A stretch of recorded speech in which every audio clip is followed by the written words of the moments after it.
रुको रुको, अगर आप भी महाराष्ट्र बोर्ड क्लास 10th के स्टूडेंट हो और इस साल बोर्ड एग्जाम्स 2023 दे रहे हो और आपका इंग्लिश का पेपर 6 मार्च को है, तो आप एकदम सही टाइम पे आए हो, क्योंकि आज की इस वीडियो में मैं आप सभी को बताने वाला हूँ इंग्लिश के पेपर में टाइम मैनेज कैसे करें। अब बहुत सारे बच्चों का ये डाउट रहता है कि भैया हमको आता तो सब कुछ है, लेकिन पेपर इतना लेंदी होता है कि हम सब कुछ लिख ही नहीं पाते हैं। राइटिंग स्किल में तो हमारे 2-3 क्वेश्चन छूट जाते हैं। टेंशन मत लो, आज की वीडियो इन्हीं टॉपिक्स के ऊपर है। अगर आप आज की इस वीडियो को एंड तक देख रहे हो, आपको हर एक पॉइंट क्लियर होने वाला है। आप इजीली पेपर को अच्छे से इफेक्टिवली लिख के आ पाओगे और आपके 85+ 90+ तो कंफर्म है अगर आप अच्छे से पढ़ के जा रहे हो। सो यस गाइस, आज की वीडियो हम लोग इसी के साथ शुरुआत करते हैं।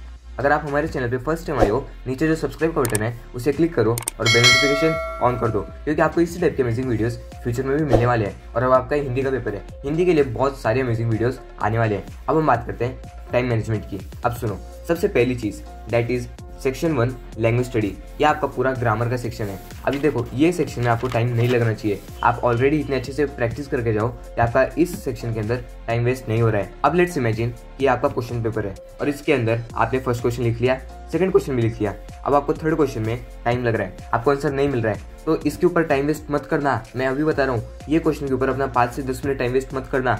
इसके लिए जगह छोड़ो और नेक्स्ट क्वेश्चन चालू कर दो, तभी आपका अच्छे से टाइम मैनेज होगा। अगर आप 1-2 क्वेश्चन पे अपना पूरा टाइम वेस्ट कर दोगे, 5 से 10 मिनट वेस्ट कर दोगे, आपका पेपर आगे जाके जो राइटिंग स्किल का सेक्शन आएगा उसमें आपके लगने वाले हैं। मैं अभी बता रहा हूँ, जिस भी क्वेश्चन में आप अटक रहे हो उसमें बहुत ज्यादा टाइम मत लो, ज्यादा से ज्यादा 2 मिनट सोचो उसके बारे में। अगर फिर भी नहीं जम रहा है, अभी के लिए स्किप करो, पूरा पेपर होने के बाद में कंप्लीट कर लेना।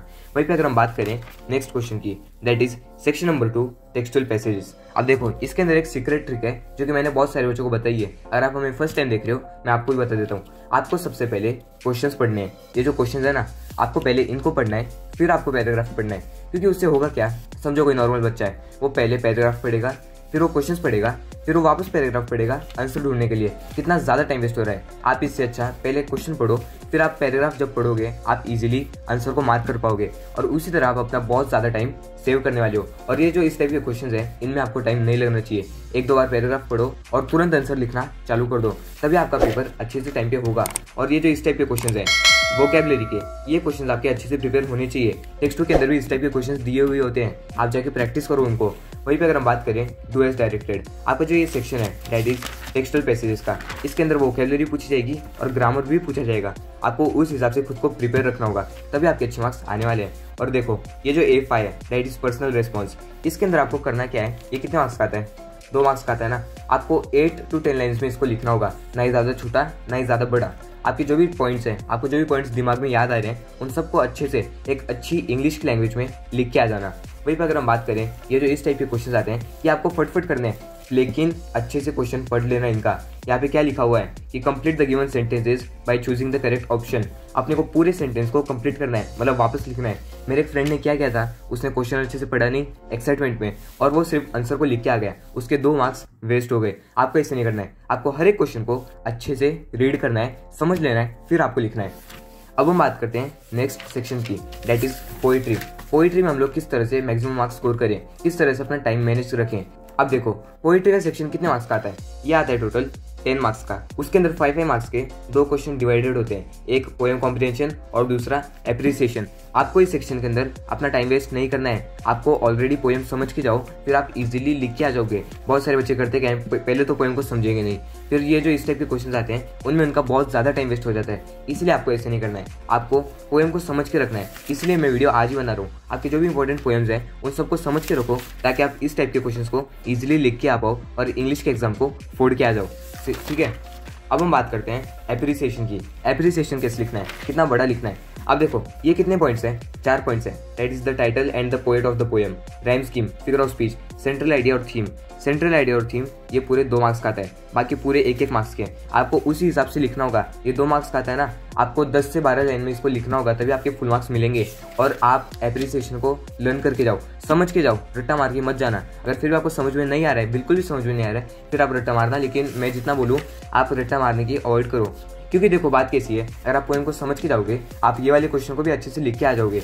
इसलिए मैं बोल रहा हूँ, अगर आप पोएम को समझ रहे हो, आप एप्रिसिएशन भी लिख सकते हो और पोएम कॉम्प्रिहेंशन भी लिख सकते हो। वहीं पे अगर हम बात करें सेक्शन नंबर 4 की, ये पूरे 15 मार्क्स का आता है। इसके अंदर 10 मार्क्स के क्वेश्चन आंसर आएंगे और 5 मार्क्स की समरी आएगी। आपको समरी के लिए अलग से टाइम निकाल के रखना होगा।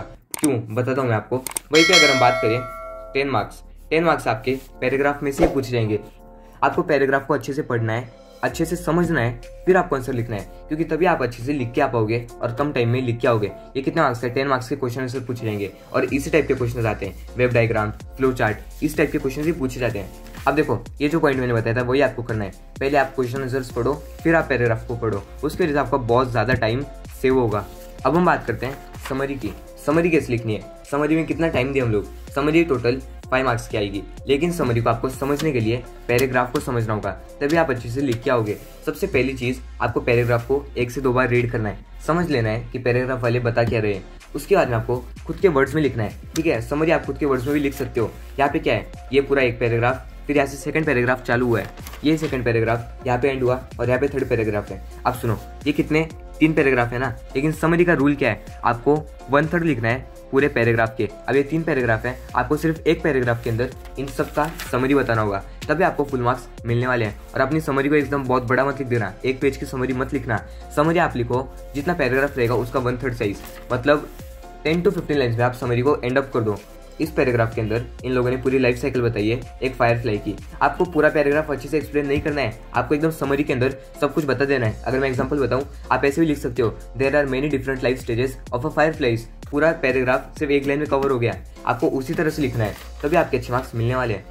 अब हम आ जाते हैं सेक्शन नंबर 5 पे, दैट इज राइटिंग स्किल्स। ये पूरे 25 मार्क्स का आता है और इसको समरी राइटिंग को जोड़ के ये टोटल 30 मार्क्स हो जाते हैं। 30 मार्क्स बहुत ज़्यादा हो जाता है आपके पेपर के हिसाब से। आपका पेपर कितने मार्क्स का आता है? टोटल 80 मार्क्स का, और टाइम कितना रहता है? 3 आवर्स का आपके पास टाइम रहता है। अब अगर हम 3 आवर्स को मिनट्स में डिवाइड करें, वो हो जाता है 180 मिनट्स फॉर 80 मार्क्स पेपर, जो कि मोर देन इनफ है। आप अच्छे से लिख के आओ, अपनी स्पीड को मेंटेन रखो, आप अच्छे से लिख के आ जाओगे। वहीं पे अगर हम बात करें सेक्शन नंबर 5 की, सेक्शन नंबर 5 को आपको किस तरह से अटेम्प्ट करना है। अब समझो, समरी राइटिंग के बाद में आपका टोटल राइटिंग स्किल का ही सेक्शन चालू हो जाता है। आपको मिनिमम टू मिनिमम 1.5 आवर्स इसके लिए निकालना होगा। 1.5 आवर्स आपको राइटिंग स्किल के लिए निकाल के रखना होगा। मिनिमम बोल रहा हूँ मैं। 3 आवर्स में से आपको आधा टाइम बाकी के सारे सेक्शन करने हैं और आधा टाइम आपको राइटिंग स्किल को देना है, क्योंकि letter writing, report writing, speech writing, हर एक चीज़ कवर हो गई है आपके राइटिंग स्किल के अंदर। अगर समझो आप स्टार्टिंग में ज़्यादा टाइम ले रहे हो या फिर एकदम धीरे धीरे लिख रहे हो, और ये जो छोटे मोटे क्वेश्चन हैं अगर आप इनके अंदर अपना टाइम वेस्ट कर रहे हो, फिर तो भाई आपका मुश्किल है पेपर कंप्लीट होना। आपका मेन फोकस होना चाहिए कि आप पूरा पेपर लिख के आ रहे हो। मैं अभी बता रहा हूँ, आपका मेन फोकस होना चाहिए कि आप पूरे के पूरे पेपर को अच्छे से लिख के आ रहे हो, तभी आपके अच्छे मार्क्स आने वाले हैं। So yes guys, let's see about letter writing. अब लेटर राइटिंग कितने मार्क्स का है? 5 मार्क्स का। आपको 10 मिनट्स दे रहे हैं लेटर राइटिंग को, आप 10 मिनट्स दे दो लेटर राइटिंग को, आप इजीली लिख के आ जाओगे। अब लेटर राइटिंग के अंदर आपको 5 में से 4 मार्क्स इजीली मिल सकते हैं। 3.5 4 मार्क्स आपको इजीली मिलते हैं लेटर राइटिंग के अंदर। आपको फॉर्मेट को अच्छे से ध्यान में रखना है। अगर आपको लेटर राइटिंग का फॉर्मेट नहीं मालूम, हमने ऑलरेडी लाइव स्ट्रीम ली थी राइटिंग स्किल के लिए, आप जाके उसे देखो। और अगर आपको मार्किंग स्कीम नहीं पता इंग्लिश के पेपर की, आप जाके वीडियो देखो, वीडियो ऑलरेडी बन चुकी है। वहीं पर अगर हम बात करें, आपको लेटर इन दोनों में से कौन सा लिखना है, आप फॉर्मल लेटर को ऑप्ट करो, क्योंकि उसकी वजह से आपका कम टाइम लगेगा और आप बाकी क्वेश्चंस को अच्छे से लिख के आ पाओगे। और फॉर्मल लेटर में गलतियां कम होती है, इसलिए आप फॉर्मल लेटर को ही ऑप्ट करो। और आपने इनफॉर्मल की प्रैक्टिस की है, वो आपके ऊपर डिपेंड करता है। वहीं पर अगर हम बात करें इन्फॉर्मेशन ट्रांसफर में से वर्बल टू नॉन वर्बल या फिर नॉन वर्बल टू वर्बल कौन सा लिखें, मैं बोलूँगा आप वर्बल टू नॉन वर्बल ही लिखो। उससे होगा क्या, समझो ये पैराग्राफ है, आपको इस पैराग्राफ को समझना है और फिर जो भी वेब डायग्राम टेबल दिया हुआ होगा आपको उसके अंदर सारी इन्फॉर्मेशन को फिल करना है। इतना सिंपल है, आपको सिर्फ इन्फॉर्मेशन फिल करनी है।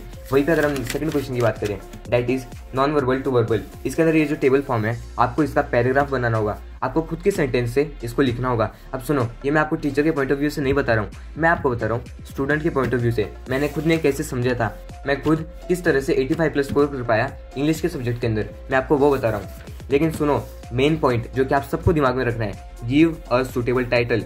आपको एक सुटेबल टाइटल लेना होगा, इसके लिए टाइटल डालना गलती से मत भूल जाना, आपको टाइटल डालना है। मैं अभी बता रहा हूँ, मेरे से शायद स्किप हो गया था, लेकिन आपको ये चीज़ नहीं करनी है।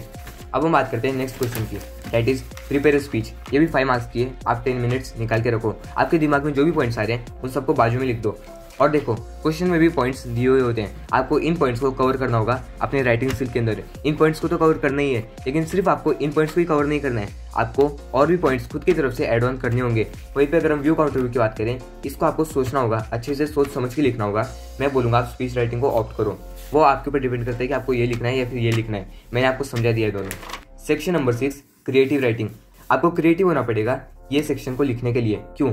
क्योंकि देखो ये एक्सपांड द थीम है, इसके अंदर आपको खुद की तरफ से लिखना होगा और वहीं पे न्यूज़ रिपोर्ट के अंदर आपको एक हेडलाइन दे देंगे, लेकिन आपको लिखना क्या क्या है वो सब कुछ आपके ऊपर डिपेंड करता है। जो भी बच्चा मुझे स्क्रीन के इस साइड से देख रहा है, ये आपके ऊपर डिपेंड करेगा कि आपको लिखना क्या है, आंसर आपको क्या लिखना है। इसलिए मैं आप सबको बता रहा हूँ, ये जो इस टाइप के क्वेश्चन हैं इनके अंदर अपना ज़्यादा टाइम वेस्ट मत करना। आप एक काम करो, समझो ये क्वेश्चन आया, ये हेडलाइन आई, आप खुद के मन में पॉइंट्स बना लो कि मेरे को ये पॉइंट लिखने हैं और फिर लिखना चालू कर दो। ज़्यादा सोचने मत बैठो, आपके बाकी के क्वेश्चंस स्किप हो जाएंगे। फिर आपको जो भी क्वेश्चन मिलेगा उससे रिलेटेड आपके जितने भी पॉइंट्स आ रहे हैं माइंड के अंदर, उन सबको रफ वर्क में लिख लो और फिर अच्छे से आंसर शीट के अंदर।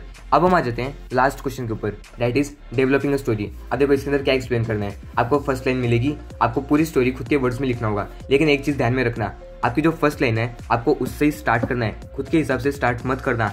और वहीं पे अगर हम बात करें नरेटिंग एन एक्सपीरियंस, इसमें जो लास्ट लाइन है आपको वही लास्ट लाइन लिखनी होगी अपने आंसर के अंदर, तभी आपको फुल मार्क्स मिलने वाले हैं। यस गाइस, अगर आज की इस वीडियो को मैं समझ में बताऊं आपको करना क्या क्या है। आप समझो आप ये क्वेश्चन लिख रहे हो, आपको ये क्वेश्चन में अटक गए, उसके ऊपर अपना टाइम वेस्ट मत करो, उसके लिए थोड़ा सा सोचो। अगर आपको फिर भी पॉइंट दिमाग में नहीं आ रहा है, उसके लिए जगह छोड़ो और नेक्स्ट क्वेश्चन चालू कर दो। और यहाँ पे आप पहले क्वेश्चन पढ़ो, फिर आप पैराग्राफ लिखो और पोएम को अच्छे से समझ के जाना, पोएम्स को अच्छे से समझ के जाना, फिर आप इजीली इस टाइप के क्वेश्चंस को एकदम इजीली लिख के आ जाओगे। ठीक है, मैं अभी बता रहा हूँ, आप बोर्ड एग्जाम को फोड़ के आने वाले हो। जितने बच्चे मुझसे पढ़ रहे हैं वो बोर्ड एग्जाम को डेफिनेटली फोड़ के आने वाले हैं। और जो भी बच्चा इस वीडियो को यहाँ तक देख रहा है, अभी कभी कमेंट करो, I am ready to crack English exam smartly. मैं समझ जाऊंगा कौन कौन इस वीडियो को यहाँ तक देख रहा है। और हाँ, आपने अभी तक सब्सक्राइब के बटन को नहीं दबाया, सब्सक्राइब के बटन को क्लिक करो और बेल नोटिफिकेशन ऑन कर दो। Thank you so much for watching.